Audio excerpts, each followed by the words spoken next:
All right, we're back and we're gonna show you the basic concept of a T1 extension cable. Of course, we don't have a smart jack, here, or a 66 block or anything, but we'll have another video on site where we show you in real action with the devices that are extended or used to extend with inside wiring, 66 blocks, 110 punch downs and things like that. But for now, we'll just show you the cable. You have your Cat 5, Cat 6 cable, whatever you may have.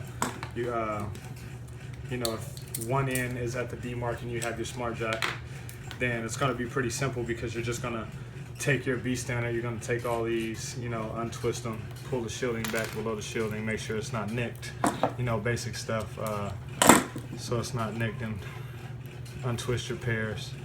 And then once you get all that done, you'll have your end with the RG45 on it. I'll go ahead and make it just so you know what it is.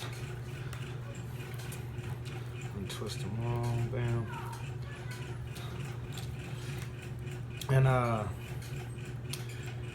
it's a simple concept, just keep the pins in order. We're not even going to use all these cables, but I have a bad habit of just untwisting all of them anyway, because in the T1 all you need to use are the first two pairs, and in phones or whatever else have you, it'd be orange and blue pair. So you just take this green and brown pair, loop it back, curl it back over the cable, so that if you ever have to come and make another T1 or any other lines, you can use the same cable that's there just by pulling these pairs off, and you don't have to run a cable. Customer will love you. You love yourself. So whichever standards you want to use, you take that, the white, orange, orange, white, blue, blue. The other end of this, after we do our 1 and 2 pair, 2 and 4 pair, is going to be on the 110 punch down. So we're going to take those, straighten it out real good.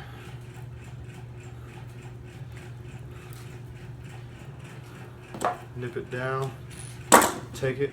You want to hold these two. It's a lot of techniques, so the more you do, the better you'll get. But you kind of do a Vulcan thing. You do a holding these two tight together and holding these tight together with the space in between.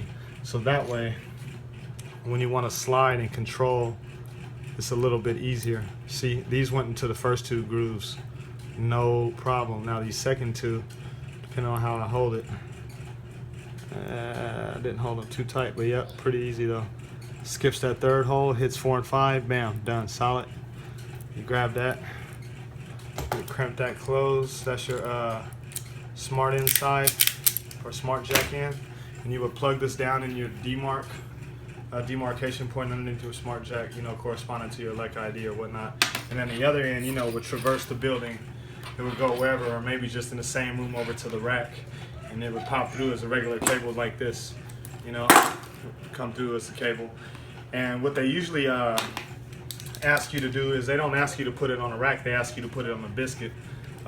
So the best biscuits to use are the ones that accept these keyhole punches. You just get this biscuit and it snaps right into the keyhole punch.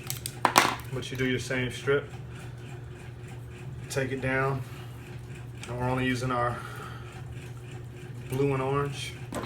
So we're gonna get that, wrap our green and brown back over, just like we did on the other side. And we're gonna take these, we're just gonna line them up with where the other pins come from. Pin 1 and 2 to 1 and 2, 3 and 4 to 3 and 4. Now sometimes these take a little bit more figuring because you have the A standard and the B standard, but it doesn't really tell you which one is pin 1, pin 2, pin 3, and pin 4. But they kind of group them together to help you figure it out. Because when you're doing an analog phone, it's always blue. Well, that's another video, I guess. I won't get into that. But here we know from our B standard that the orange is always first. It goes orange, white is pin 1, and then orange is pin 2. And that's how we made it on our RG45 too, so we're good on that one. Then on our next one, we had pin 3 and pin 4, or pin 4 and pin 5, which on these are the blues. So since we use the right standard, it kind of doesn't feel like a good explanation because it's so simple. If you use the orange and blue pairs 1 and 2, then it'll kind of guide you along with the color code. But you would just take this, Staple it down, your punch down.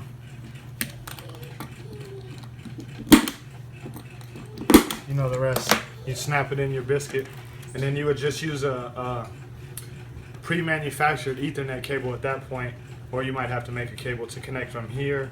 And it usually goes from a T1 to a Cisco router. The Cisco router, it has a T1 card on it. It'll say right on there T1, real small fine print. You'll be able to figure it out from there. But I hope that helps.